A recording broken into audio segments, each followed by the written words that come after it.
plonger dans la parole de Dieu, le psaume 51 et le verset 12. Ici, la Bible nous dit simplement, « Ô Dieu, crée en moi un cœur pur, renouvelle en moi un esprit bien disposé. » Alléluia. Nous allons croire que le Seigneur va continuer à nous toucher, à nous aider avec la parole de Dieu, avec les enseignements et que la volonté de Dieu soit faite. On va lire aussi Proverbes chapitre 4 et le verset 23 qui nous dit, et on connaît bien cette écriture, garde ton cœur plus que toute autre chose, car de lui viennent les sources de la vie. Amen, amen. Que Dieu vous bénisse aujourd'hui, que Dieu vous fortifie et que la présence et la parole de Dieu transforment notre intelligence aujourd'hui au nom de Jésus. Vous pouvez vous asseoir dans le nom de Jésus et que Dieu vous bénisse. Maintenant, nous continuons notre sujet qu'on a commencé la semaine passée, c'est au sujet de la sainteté. Et nous croyons que Dieu est à l'œuvre dans nos vies, Dieu est à l'œuvre dans nos esprits et Dieu va nous aider à recevoir sa parole. Je crois que les deux versets avec lesquels nous avons commencé notre enseignement nous oriente vers un thème très important, un sujet très important pour le croyant d'aujourd'hui. Et ça, c'est simplement que nous devons rechercher constamment à garder nos cœurs purs. C'est une tâche quotidienne. Ce n'est pas quelque chose que nous pouvons dire, « Oh Dieu, garde mon cœur. » Oui, on doit prier ainsi, mais nous devons aussi garder nos cœurs. Nous devons protéger l'homme intérieur, nous devons protéger ce qui entre dans nos vies, parce que ce qui entre dans nos vies va sortir, va manifester. Nous lisons les enseignements de Jésus-Christ au même sujet. Jésus nous a dit en Matthieu chapitre 15 et le verset 10. Matthieu 15 et le verset 10. Ayant appelé à lui la foule, il lui dit, écoutez et comprenez. Est-ce que vous êtes prêts à écouter et comprenez? Ce n'est pas ce qui entre dans la bouche qui souille l'homme, mais ce qui sort de la bouche, c'est ce qui souille l'homme. Et pour ajouter un autre élément de cela, Jésus nous a dit en Luc chapitre 6 et le verset 45, l'homme bon tire de bonnes choses, de bons trésors, de quoi? De son cœur. Et le méchant homme de mauvaises choses, de son mauvais trésor, car c'est de l'abondance de cœur que la bouche parle. Alléluia. Ici, Jésus nous fait comprendre quelque chose. Dans votre cœur, dans votre esprit, dans votre intelligence, quoi que ce soit, ou quel que soit le nom que vous voulez utiliser pour identifier cet élément qui est en vous. L'âme, l'esprit, l'intelligence, vos pensées, vos émotions, votre volonté. Il y a plusieurs éléments que les gens utilisent pour exprimer la même pensée. Mais Jésus nous enseigne, dans cet élément de votre être, vous êtes en train de ramasser un trésor. Et le trésor peut être un bon trésor ou, comme Jésus nous a dit, ça peut être un mauvais trésor. Et bien sûr, comme c'est quelque chose que nous gardons dans nos cœurs, ce n'est pas un trésor de l'argent. Ce n'est pas un trésor des éléments physiques que nous pouvons constater autour de nous. Il ne parle pas d'un homme riche ici, il ne parle pas d'un homme égoïste, il ne parle pas d'un homme très intéressé qui cherche les maisons, qui cherche gagner beaucoup dans ce monde, mais qui reçoit dans son être beaucoup des choses qui deviennent en lui les souvenirs, les pensées, les émotions ou la source des émotions, les choses qui gouvernent l'homme intérieur. Et Jésus nous a dit que de ce trésor, les mêmes choses qu'il a gardées comme un trésor va sortir par quel moyen? Par sa bouche.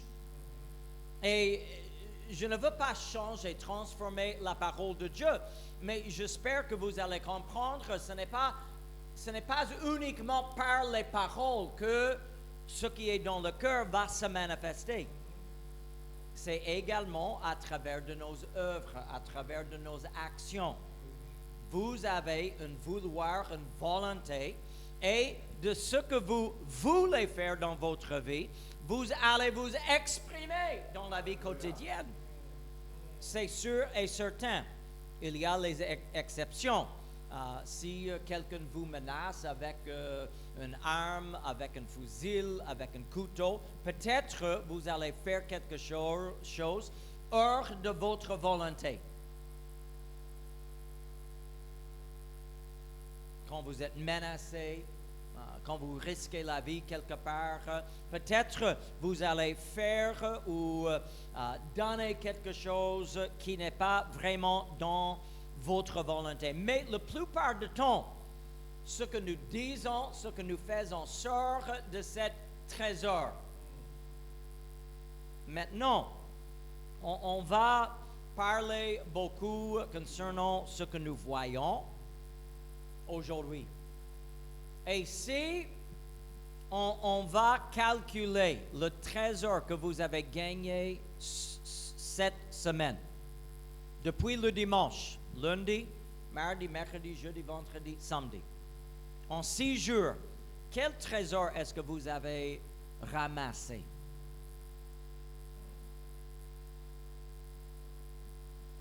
Quel trésor est-ce que vous avez ramassé? Encore, la question n'est pas combien est-ce que vous avez gagné au travail. La question n'est pas qu'est-ce que vous avez gagné à manger. Non. Quelles sont les choses que vous avez reçues par l'œil, par l'oreille, par vos émotions, que maintenant sont un élément de votre identité? Quelles sont les images qui ont dominé les 6 derniers jours? Quels sont le sujet des films que vous avez vus durant les derniers 6 jours? Quels sont les thèmes de la musique que vous avez écoutés les 6 derniers jours? Quels sont les sujets des conversations dont vous êtes partis durant les derniers 6 jours? Et si on divise le temps, laissez-moi ajouter, combien de temps est-ce que vous avez passé dans la parole de Dieu, dans la prière, dans la méditation? Parce que dans toutes ces choses, je souligne ce que Jésus a dit en Luc 6, 45. Il y a dans le cœur soit un bon trésor ou un mauvais trésor. Dieu ne va pas filtrer les choses pour vous. Dieu ne va pas jouer le rôle de gardien de votre esprit. Et quand vous regardez quelque chose qui n'est pas bon, Dieu a un outil spirituel. Vous pouvez le voir, mais ça ne va jamais toucher le cœur. Ça, ce n'est pas le rôle de Dieu. Dieu n'est pas un panneau de stop entre les yeux et le cœur. Ça, c'est à vous à décider. Durant les derniers 6 jours, vous avez ramassé un trésor. Et je vous pose la question, c'est une question simple. Est-ce que c'est un bon trésor ou est-ce que c'est un mauvais trésor? Et c'est facile à calculer, je vous assure. Combien de temps est-ce que vous avez passé avec vos yeux, vos oreilles fixés sur les choses qui sont agréables à Dieu? Et à l'opposé, les choses désagréables à Dieu. Et maintenant, celui qui est la majorité va gagner le combat. Alléluia. Alléluia. Ce que vous gardez comme trésor dans votre cœur va sortir. Quand j'étais beaucoup plus jeune, en fait, dans les années à l'université, un des éléments, même dans cette époque, un des éléments de l'informatique est un principe facile à comprendre. Quand on a écrit les applications, et c'est parfois les applications très complexes, et ça c'est mes études, mais quand on a démarré l'application et quelque chose ne marche pas correctement, soit les calculs ne sortent pas correctement, soit il y a une erreur, soit ça ne marche point. Il y a un principe qui dit les ordures qui entrent, c'est les mêmes ordures qui sortent. Cela veut dire, la faute n'est pas avec la machine. La faute est ce que j'ai fait entrer dans la machine. La machine n'a pas commis une erreur. C'est l'informaticien qui a commis l'erreur. Ce que j'ai écrit dans la machine, c'est ça que la machine va faire. C'est un principe. C'est ainsi avec nos cœurs. Ce que vous permettra à être écrit dans le cœur va sortir, va dominer comme un trésor dans votre esprit. Et quand vous engagez toute la semaine en écoutant n'importe quelle musique qui parle de sexe, qui parle de violence, qui parle de drogue, etc. Quand vous arrivez ici le dimanche matin, je vous assure, vous ne serez jamais un véritable adorateur de Dieu. Oui, vous pouvez vous masquer un peu et lever les mains avec le peuple de Dieu et manifester la joie comme les autres, mais en réalité, vous n'êtes point un véritable adorateur de Dieu. Parce que vous faites sortir de cet tout petit trésor caché quelque part dans votre esprit une toute petite adoration. Mais un jour, ce qui est le véritable trésor de votre vie va se manifester. C'est pourquoi la prière, le jeûne, la méditation, tous les éléments de la vie quotidienne chrétienne est essentiel si nous voulons garder nos pas devant Dieu. La bouche, et on peut ajouter les œuvres, on a parlé un peu de cela la semaine passée, mais la bouche et les œuvres sont un bon thermomètre que Dieu utilise pour déterminer votre santé spirituelle.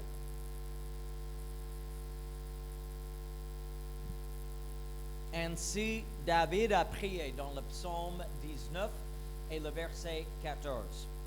Reçois favorablement les paroles de ma bouche, mais il a ajouté quelque chose. Et les sentiments de mon cœur.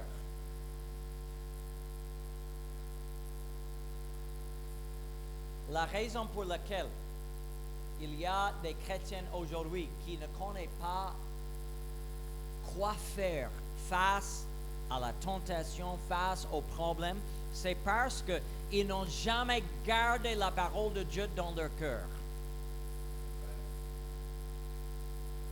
Mais ils voyaient la violence, ils voyaient la pornographie, ils voyaient toutes les autres choses contraires à la volonté de Dieu.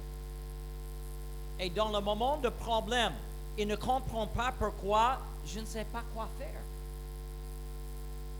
Parce que vous n'avez pas les sentiments spirituels dans votre vie comme un trésor.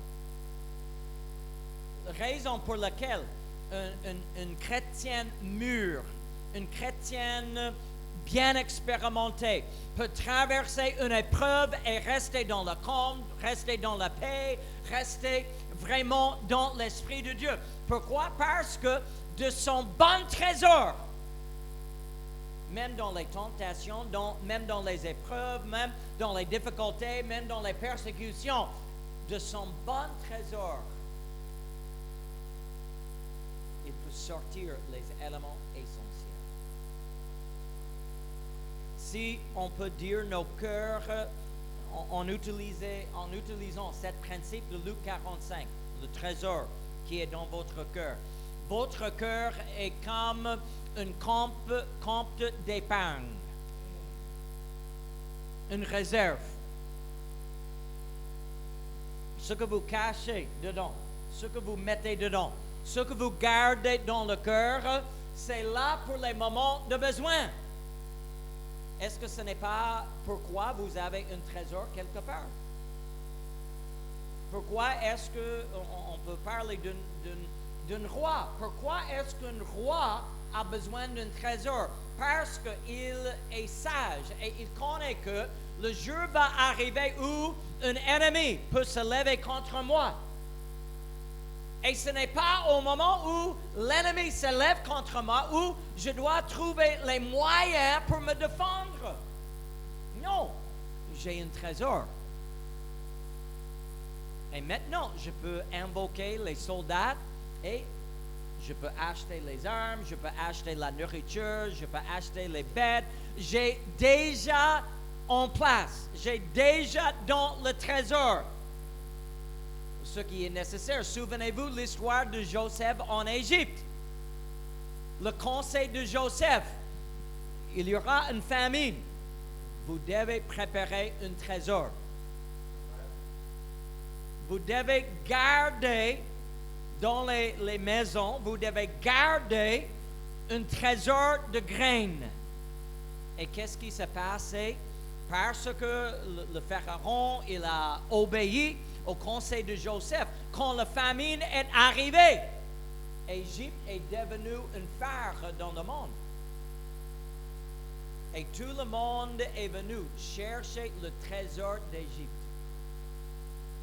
Mais ce trésor est grâce à un homme sage, un homme qui craignait Dieu, qui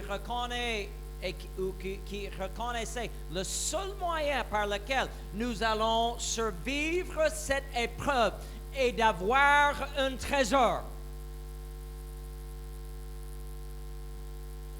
Mon conseil aujourd'hui, soyez sages comme Joseph. Les jours d'épreuve viendront. Soit dans votre vie personnelle, soit au sein de l'Église. Les jours d'épreuve vont venir. Et notre seule espérance, notre seul salut, c'est dans le trésor que nous allons garder. Alléluia. On va voir, David a dit, reçois favorable les paroles de ma bouche et les sentiments de mon cœur, ô Éternel, mon rocher, mon libérateur. Quels sont les sentiments qui doivent être les sujets de nos sentiments, notre intelligence. Je dois mentionner quelque chose. Nous sommes entourés par les publicités, les images, et il y a beaucoup des idées qui flottent dans l'air. Parfois, on est simplement dans un magasin, une bibliothèque, même vous allez quelque part et il y a les images sur les panneaux qui peuvent vous toucher, qui vous attirent d'une quelconque manière. Je ne parle pas des idées qui flottent, parce que n'importe qui, si demain vous allez sur la ville, vous allez voir n'importe quoi. Vous allez voir les femmes qui ne sont pas bien habillées, vous allez voir peut-être la violence, les images sexuelles partout. Ça, c'est possible. Mais, quelles sont les idées, les pensées que nous gardons dans nos esprits? Paul nous a donné une réponse de cela en Philippiens chapitre 4 et le verset 8. Et voilà un conseil que je cherche à respecter, je cherche à vivre. Ce n'est pas toujours possible dans le monde, je vous assure. Mais il y a une grande différence entre une idée qui passe dans votre intelligence et les sujets de méditation. Est-ce que vous me comprenez? Il y a des idées qui arrivent dans notre intelligence, n'est-ce pas? Il y a les moments, je vous assure, quand je suis en train de rouler ici en ville, il y a les moments où quelqu'un me croise ou un taximan coupe devant moi. Il y a une petite idée qui manifeste. J'aimerais sortir de la voiture et taper ce monsieur.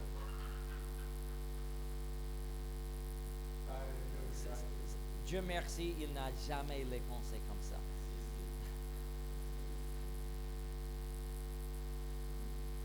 Mais ce n'est pas un sujet de méditation. C'est simplement, ça arrive et ça sort. Je ne vis pas, cherchant un moment. Bon, si je peux glisser derrière un taximan, je vais le taper. Non, je ne vis pas comme ça.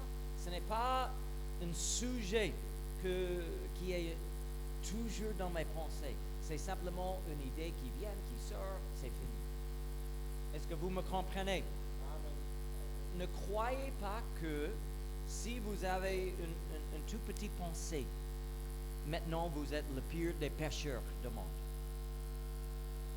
Un bon conseil que j'utilise est quelque chose que j'ai reçu depuis longtemps. Et ça, c'est que on ne peut pas arrêter les oiseaux de voler dans l'air. Mais on peut les arrêter de faire un nid dans les cheveux. Et si vous pouvez appliquer cela à vos pensées, oui, il y a les pensées qui volent dans l'air.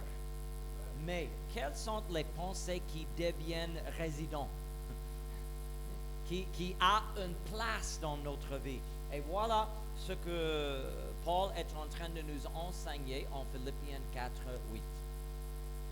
Mes frères, au reste, frères, que tout ce qui est... Et maintenant, il dresse une liste importante pour nous. Et nous allons toucher tous les mots qu'il utilise.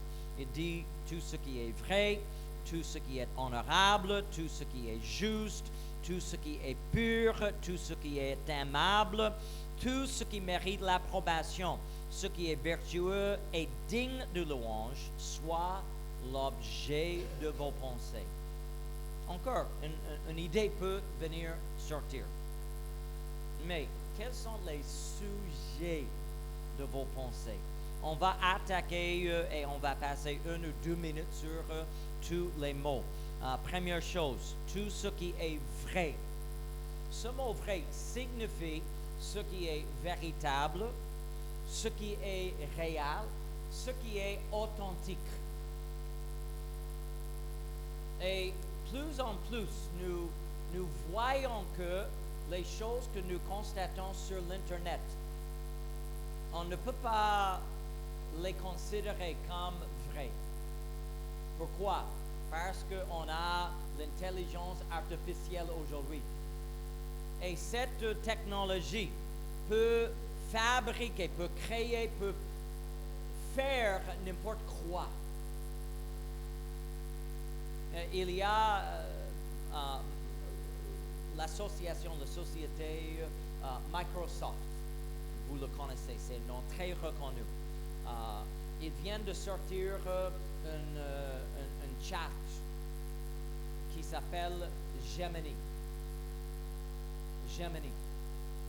Et c'est intelligence artificielle. Et les gens ont décidé de le mettre à l'épreuve, si ça marche bien. Et on lui a dit, montre-moi une image d'un des fondateurs des États-Unis. D'accord. Et si vous lisez l'histoire de l'Amérique, vous pouvez comprendre l'image qui va sortir.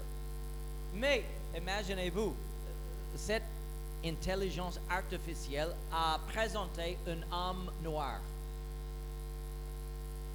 dans une cravate, dans l'uniforme de cette époque, mais un homme noir. Mais je vous assure, à cause de racisme, à cause d'autres choses, il n'y a même pas un noir qui est parmi les fondateurs des États-Unis. On a posé la même question, ou une autre question, excusez-moi. Montre une image d'un pasteur qu'on appelle puritain. Et les puritains étaient une secte dans l'Église en Grande-Bretagne, la plupart du temps, et un peu en Amérique, qui avait... C'est une secte qui ont vécu vraiment dans les moyens modestes. Ils ont gardé les Écritures soigneusement et c'est uniquement les hommes. Uniquement les hommes. Mais quand on a posé à cette Gemini, montre-moi un pasteur puritain. Voilà une femme avec des cheveux rouges. Et pas rouge naturel, un rouge bizarre. Et aujourd'hui, si vous essayez le même système, il y a un message. On ne fait pas les images maintenant parce qu'il y a des fautes. Cela veut dire, vous pouvez trouver n'importe quoi sur l'Internet. Et si vous croyez que, je l'ai lu sur l'Internet, ça doit être véritable. Ça doit être la vérité. Écoutez-moi, ne s'appuyez pas sur l'Internet. Il faut s'appuyer sur la parole de Dieu.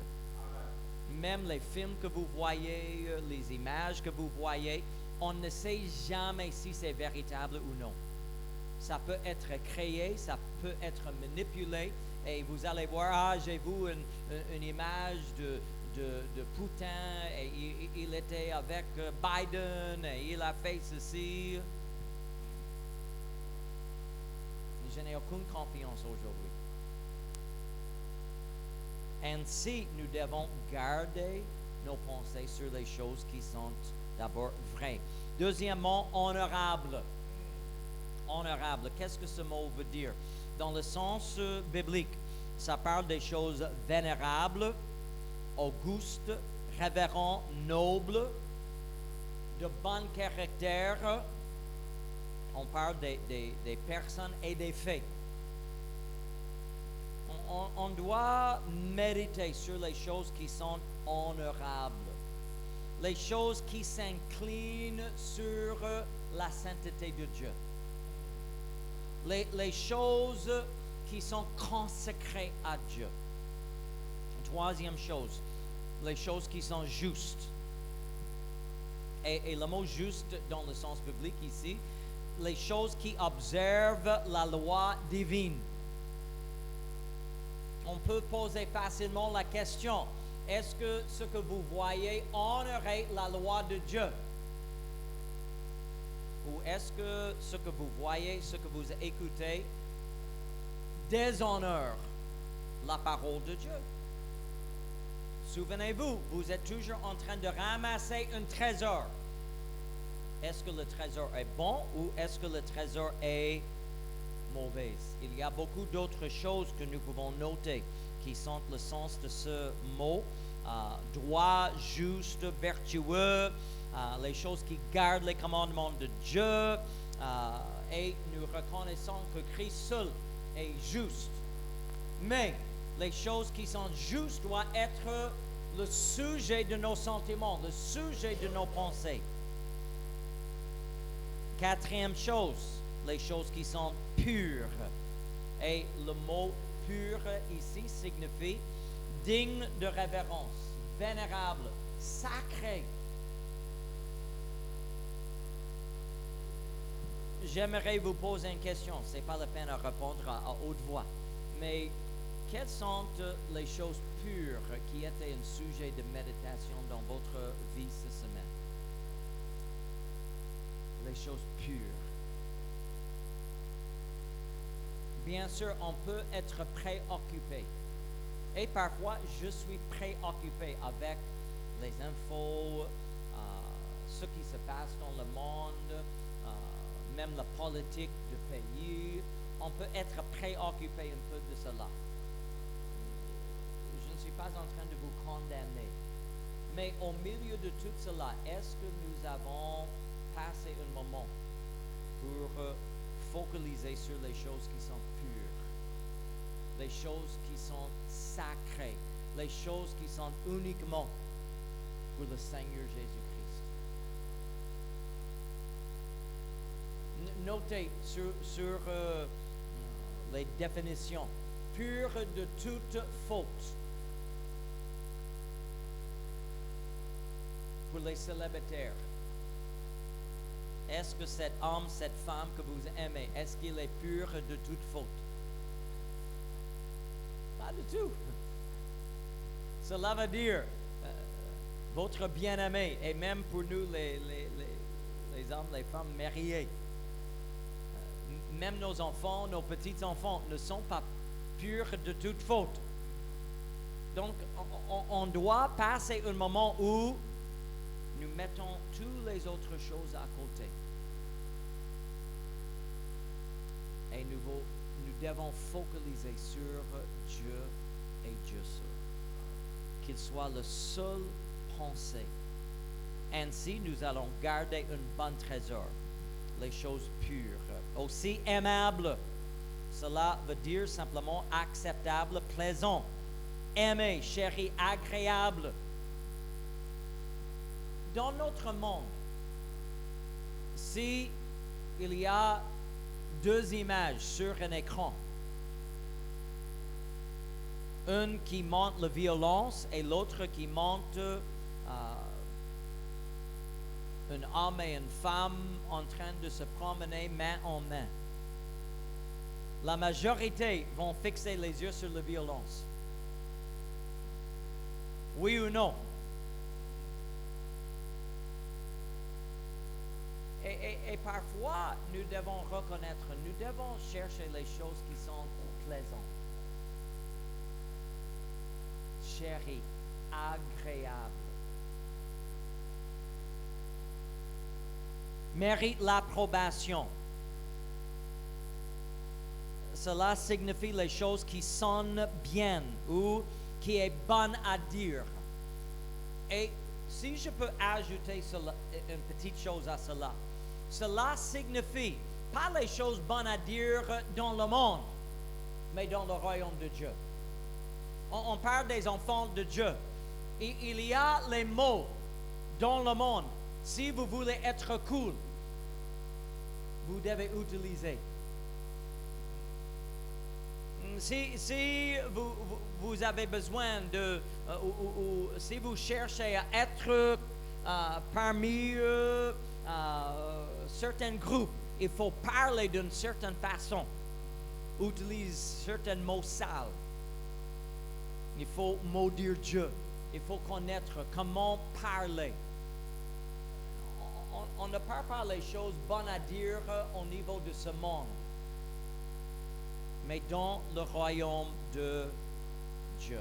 Il y a les communications qui doivent être normales pour nous en tant qu'enfants de Dieu. Vertueux, cela signifie une façon vertueuse de penser, ressentir et agir. Vertu, une bonté morale, une excellence morale. Les exemples, la modestie.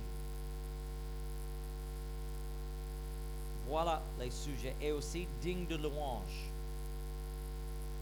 digne d'approbation, approuvé, loué. Ainsi, nous pouvons comprendre d'abord les choses que nous devons garder comme trésor dans nos esprits. Et finalement, ça va sortir. Un autre petit récit qu'on utilise, peut-être vous l'utilisez, mais on dit aussi, nous devenons ce que nous mangeons. Nous devenons ce que nous mangeons. Et c'est pourquoi on doit faire attention à nos enfants. Si l'enfant ne mange pas bien, il y a un bon témoignage de cela, n'est-ce pas, Sœur Kalina? Oui.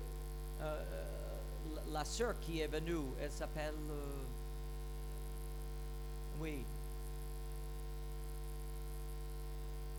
Bon, il y a une sœur qui est venue avec un bébé. Et elle nous a dit que vraiment l'enfant est faible, ne peut pas se tenir la tête. Et vraiment, c'est bizarre. Et moi, ma femme, Sœur Kalina, l'avait dit, il faut le donner à manger. Il faut donner à l'enfant quelque chose encore à manger. Et Sœur Kalina, dites ce que la femme a dit. C'est intéressant. Oui. En fait, quand je l'ai appelé une fois et je lui ai demandé de donner certaines choses à l'enfant, et quelques semaines plus tard, elle a dit que l'enfant a commencé à marcher. L'enfant commence à s'asseoir plutôt. L'enfant commence à s'asseoir. Et même hier, je suis passée là-bas, l'enfant commence à faire 4 pattes. Simplement parce que on a changé la nourriture. Elle n'a pas donné assez de nourriture et la qualité n'était pas bonne. Et maintenant, voilà, comme l'enfant mange correctement, l'enfant grandit correctement. Amen. Amen. Vous devenez ce que vous mangez. Matthieu chapitre 6, le verset 22 et 23 nous dit, l'œil est la lampe du corps. Si ton œil est en bon état, tout ton corps sera éclairé. Mais si ton œil est en mauvais état, tout ton corps sera dans les ténèbres. On ne parle pas d'un contrôle avec comment dirais-je, l'ophtalmologue, le médecin des yeux. C'est un test spirituel ici. C'est votre état spirituel. Si ton œil est en bon état, tout ton corps sera éclairé. Mais si ton œil est en mauvais état, tout ton corps sera dans les ténèbres. Si donc la lumière qui est en toi est ténèbres, combien seront grandes ces ténèbres? Alléluia. Et voilà, je parle pour quelques minutes au sujet de ce que nous voyons. C'est la sainteté. Et surtout aujourd'hui, nos vies sont dominées par les écrans. Amen. Amen. Je passe moi-même beaucoup de temps, soit à l'ordinateur, soit avec les messages. Je passe beaucoup de temps devant les écrans. Vous passez probablement beaucoup de temps devant les écrans. Je ne suis pas là pour condamner les écrans parce que la technologie de nos jours a des bénéfices pour nous. Mais je dois signaler aussi les dangers. Il y a des dangers. Il y avait un moment, c'est pourquoi quand vous lisez même certains éléments des articles de la foi de notre Église, vous allez voir que quelque part, il est écrit de temps en temps, les téléviseurs sont interdits. C'était écrit il y a plusieurs années, dans un moment où cet téléviseur était le seul écran devant les gens. Et c'était compris, c'était cru que c'est meilleur d'éliminer l'écran. Comme ça, on peut éliminer les mauvaises images. Aujourd'hui, nous faisons face à un autre temps. On ne peut pas éliminer les écrans. Si on va éliminer tous les écrans de la vie, c'est difficile maintenant à communiquer. C'est difficile même à envoyer, recevoir l'argent. La vie est compliquée. Nous sommes attachés à nos écrans. Ainsi, je préfère enseigner les principes qui doivent gouverner nos yeux. Les principes qui doivent gouverner ce que nous regardons et les sujets. Parce que d'abord, nous sommes entourés par les publicités et on a discuté cela il y a plusieurs mois. Même les écrans qui sont partout dans la ville. Il faut combien pour une publicité sur un des écrans en ville? 100 000 ou... C'est une somme un peu élevée. Est-ce que vous croyez que une société, un business, une compagnie quelque part va payer, si c'est 100 000, si c'est 1 million, pour 1 minute sur un des écrans, si cet écran ne peut pas influencer les gens? Est-ce que vous croyez qu'une société, une association, une compagnie va verser 100 000, 200 000, 300 000 si la publicité n'influence pas les gens? C'est un gaspillage d'argent. C'est mieux de garder la maison dans la maison, n'est-ce pas? Au lieu de verser une telle somme pour une publicité qui n'influence personne. Mais pourquoi est-ce que les gens paient l'argent? Verse l'argent pour les publicités parce que ça influence. Et vous allez noter, on utilise toujours les beaux hommes, les belles femmes, les images séduisantes, dans une maison parfaite, avec une vie parfaite, dans les circonstances, avec les enfants parfaits qui sourient toujours. Et ainsi, il peut vous convaincre, si j'achète ce produit, ma vie sera semblable à le leur. Est-ce que ça c'est le but ou non? C'est pour vous convaincre que vous avez besoin de ça. Et si vous achetez le produit, votre vie sera semblable à cela. Pourquoi? Parce que ce que nous voyons nous influence.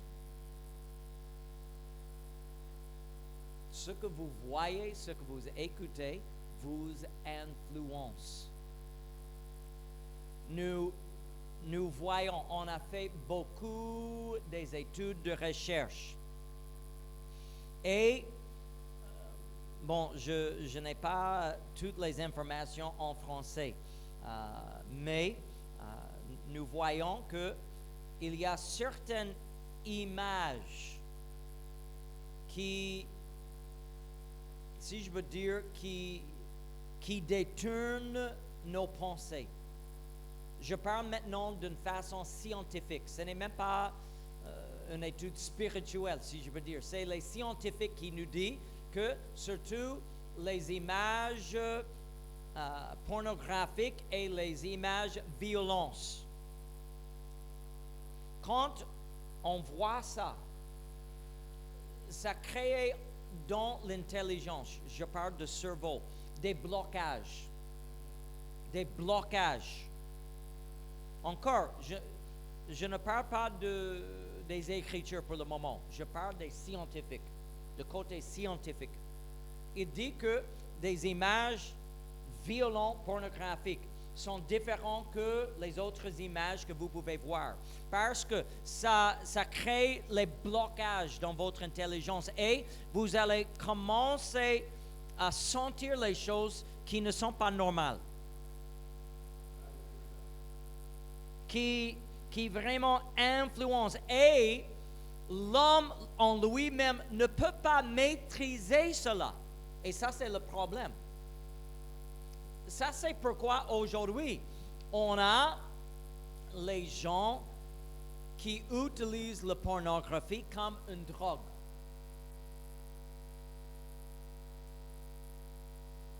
Et après un peu de temps, il ne peut point résister.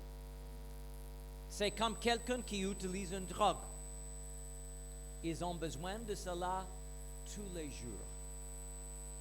Et il y a les gens aujourd'hui, tous les jours, ils doivent voir les images érotiques. En termes pratiques, c'est parce que les images ont changé leur cerveau. Et il y a certaines chimiques dans le cerveau qui sont stimulées.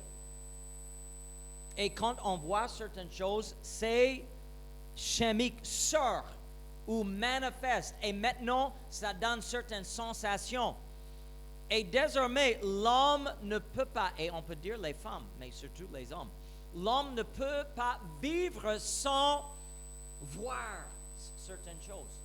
C'est pourquoi même, il peut venir à l'église, il peut se repentir, mais demain, il plonge dedans. Pourquoi? Parce que certaines images transforment l'intelligence. Je parle je parle du côté scientifique. Mais la science soutient toujours la Bible. Et Jésus nous a dit la même chose concernant le trésor. Ce que vous gardez dans votre trésor, comme un trésor, ça va influencer toute la vie. Ainsi, nous devons faire attention à ce que nous voyons, ce que nous écoutons. Et surtout, maintenant, c'est un petit conseil concernant les enfants. C'est beaucoup mieux pour les enfants à lire, à jouer, à faire presque n'importe quoi que de regarder la télé.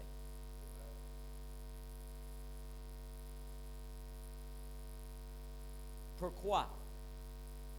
Il y a plusieurs raisons. On a étudié les enfants et on a étudié ceux qui regardent beaucoup, ceux qui ne regardent pas beaucoup. Et il nous dit que les enfants qui ont regardé beaucoup sur les écrans, cela veut dire 2, 3, 4 heures par jour.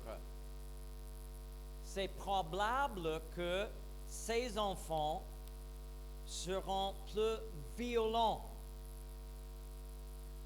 avec les autres enfants que ceux qui ne regardent pas. J'ai vu quelque chose, c'est avant-hier, je crois. J'étais en train de... est-ce que j'étais à pied ou est-ce que j'étais dans la voiture? J'oublie. Mais pas loin de chez moi, j'ai vu deux petits enfants. Ils n'étaient que 4, 5, 6 ans. Et les deux étaient en train de se promener. Et tout à coup, je ne sais pas ce qui... Ils commencent à faire le karaté. Et tous les deux étaient comme ça pour 5 minutes. Finalement, je les ai dépassés. Je me suis dit, qu'est-ce qui s'est passé? Bon, même si je ne connais pas la source de ce petit conflit, je sais pourquoi ils avaient agi comme ça. Ils ont vu ça quelque part. Ils ont vu ça quelque part. Et le problème avec les enfants est les images. Ce n'est pas simplement que ce n'est pas bon pour les yeux, l'intelligence. C'est parce que les enfants n'ont pas un cerveau bien développé. Et ils ne peuvent pas distinguer entre le vrai et le faux. Ils ne peuvent pas distinguer entre le véritable et le fictif. Et quand ils voient quelque chose, c'est automatiquement véritable. Et dans les jeux vidéo, et même quand nos enfants étaient jeunes, on a bien contrôlé même les jeux vidéo dans la maison. Sans parler des autres éléments. Pourquoi? Parce que l'enfant peut croire que je peux tuer et comme un jeu vidéo, je peux appuyer sur le bouton et recommencer. Et je peux tuer la même personne.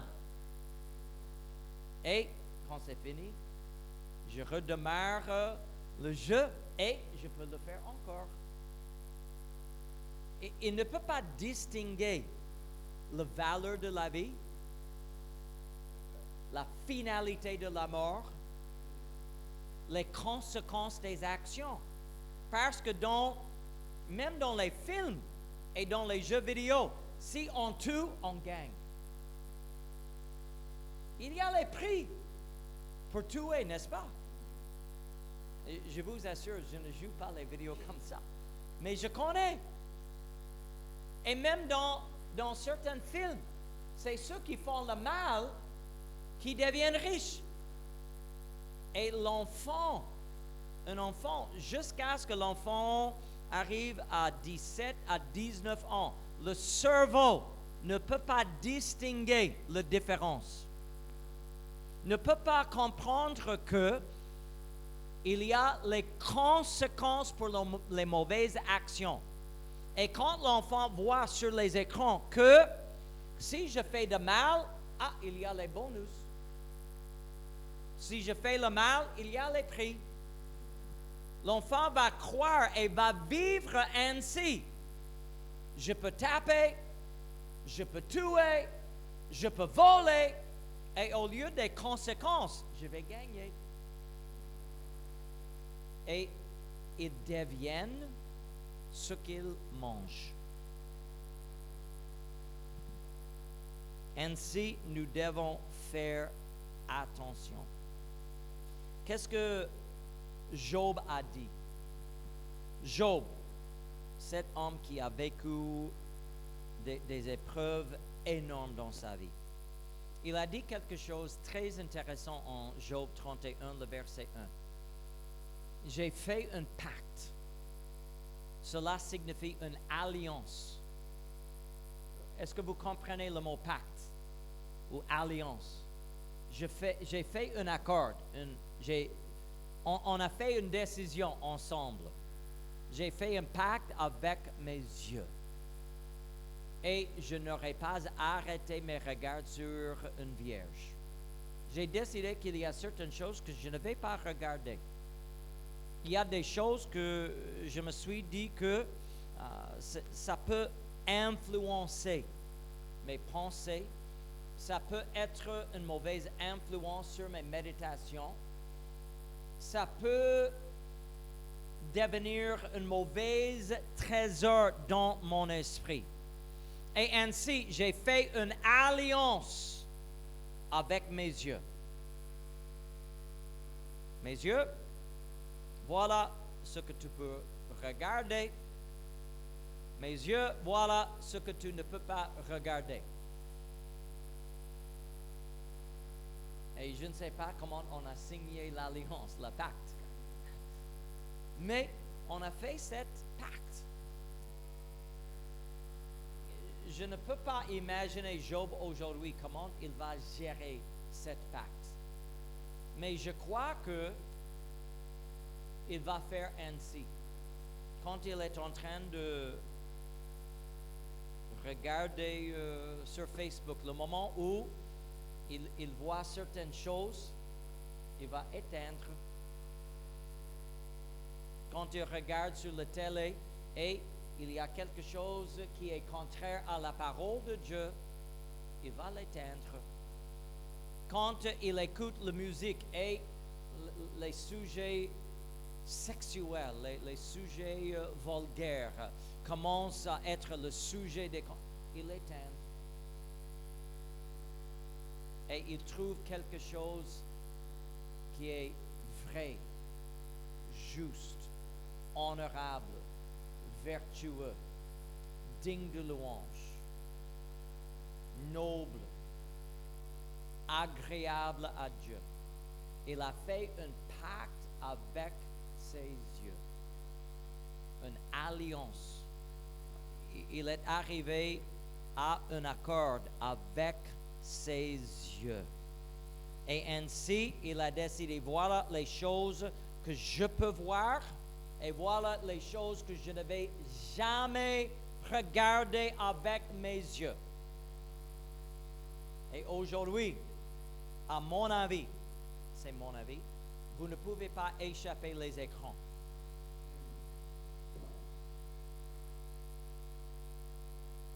Mais je vous pose la question, est-ce que vous serez content si le pasteur regarde toutes les images que vous avez vues cette semaine?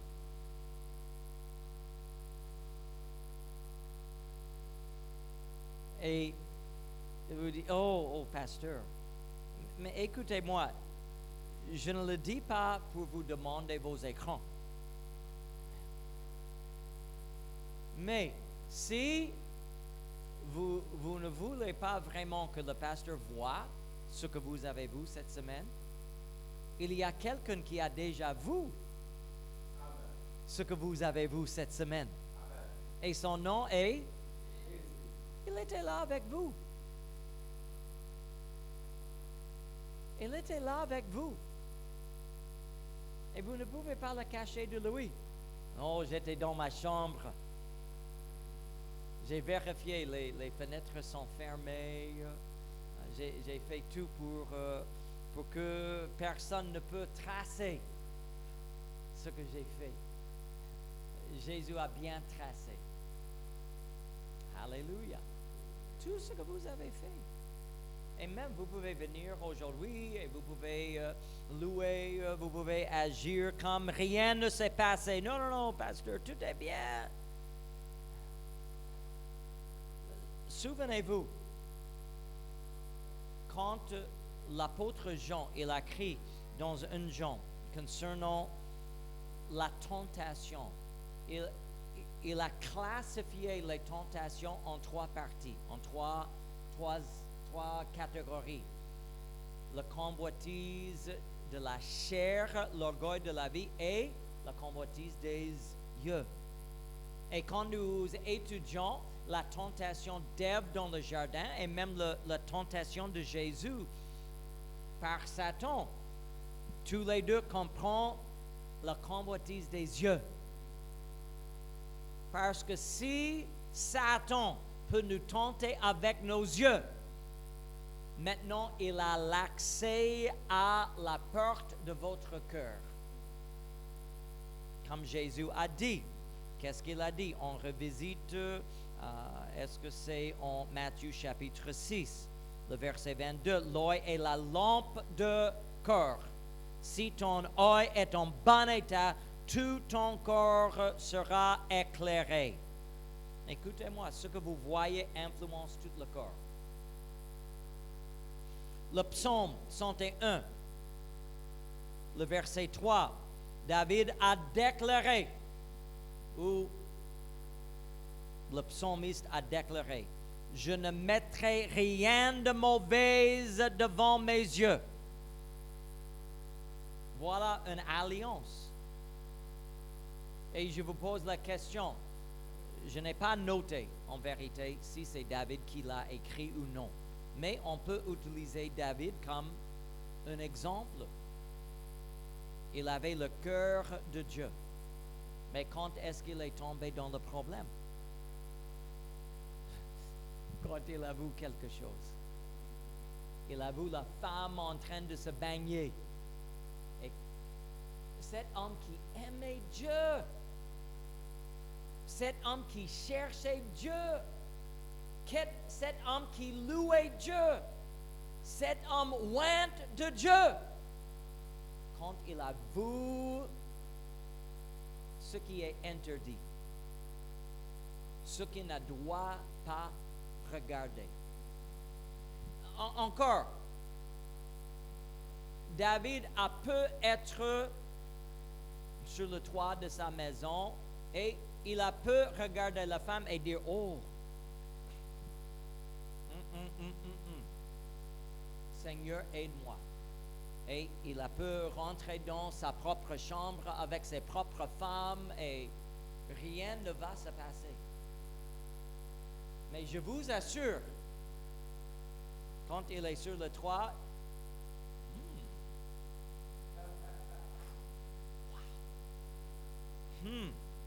wow. Elle est belle.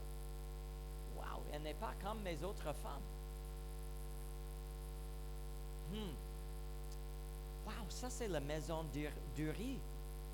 C'est la femme d'Uri. Je connais cet homme. Il n'est pas là. Il est en pleine guerre. Cette femme, elle est seule pour le moment. Wow. Je crois que je vais l'inviter. On va causer. On va causer un peu. Seulement, vous connaissez l'histoire, n'est-ce pas?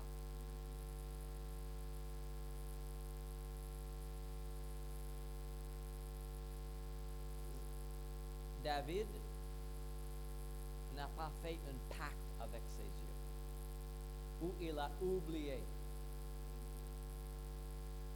Il a mis quelque chose de mal devant ses yeux. Et cet regard a créé en lui. Encore, elle a pu simplement... Ça, ce n'est pas quelque chose que je dois surveiller. Encore, vous allez voir des choses dans la ville, à côté, les voisins, etc. Mais est-ce que vous fixez vos yeux sur cela? Est-ce que les émotions que les images provoquent en vous deviennent des actions, des œuvres? Ça, c'est la question. Nous devons être sages concernant ce que nous permettra à entrer dans nos foyers. Nous devons être vigilants parce que Jésus est là au milieu de nous. Notons, et je vais terminer parce que l'heure est arrivée.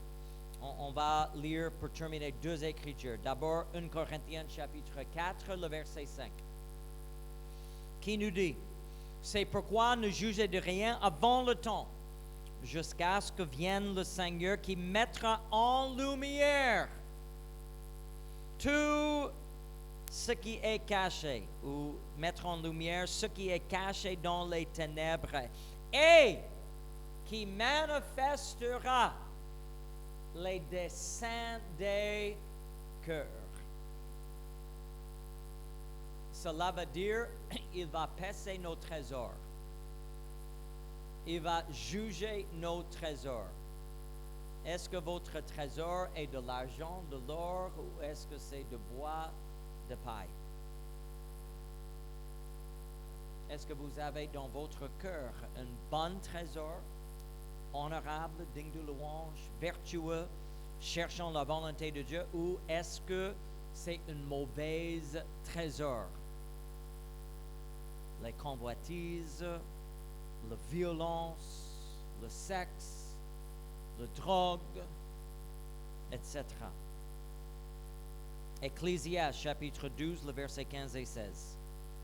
Et notre frère autiste a mentionné les versets il y a un peu de temps. Écoutons la fin du discours. Crains Dieu et observe ses commandements, c'est là ce que doit faire tout homme, car Dieu amènera toute œuvre en jugement au sujet de tout ce qui est caché. Dieu va peser votre trésor. Toutes les choses que vous gardez, que vous croyez, pasteur ne le voit pas, ma femme ne le voit pas, mon mari ne voit pas, l'église ne le voit pas, mon patron ne le voit pas. C'est ce que je fais dans la vie privée. C'est ce que je regarde derrière les portes fermées. Voilà, quand je ne suis pas avec mes frères, mes sœurs, voilà la musique que j'entends, que j'écoute. Mais vous êtes en train de ramasser un trésor dans votre cœur. Le sujet, c'est la sainteté. La sainteté n'est pas simplement ce que vous portez, votre apparence. Et le christianisme n'est simplement confesser Jésus et mission accomplie. Non, c'est de mener une vie agréable à Dieu jusqu'au bout.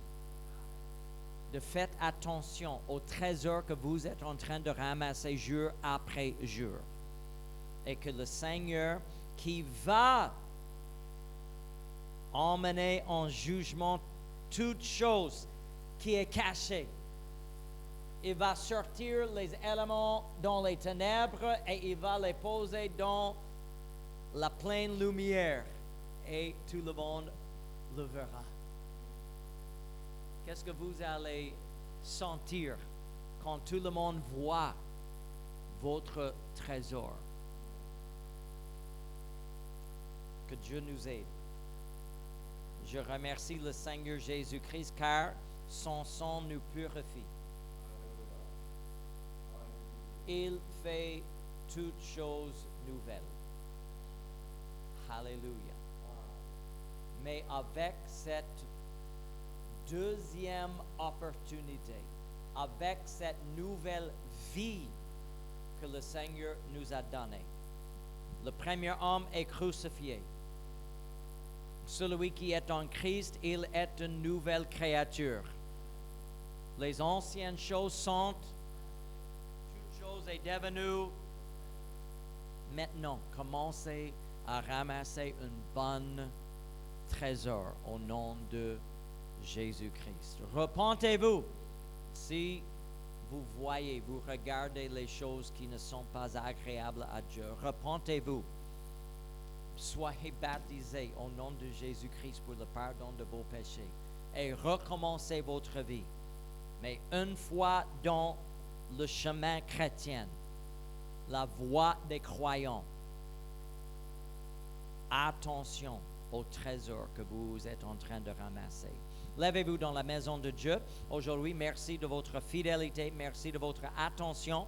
Que le Seigneur nous aide, que le Seigneur nous fortifie et que la volonté de Dieu s'accomplisse dans nos vies. Est-ce que nous pouvons prier? Et comme Job, est-ce que nous pouvons faire un pacte aujourd'hui avec nos yeux? Peut-être vous vous êtes trompé.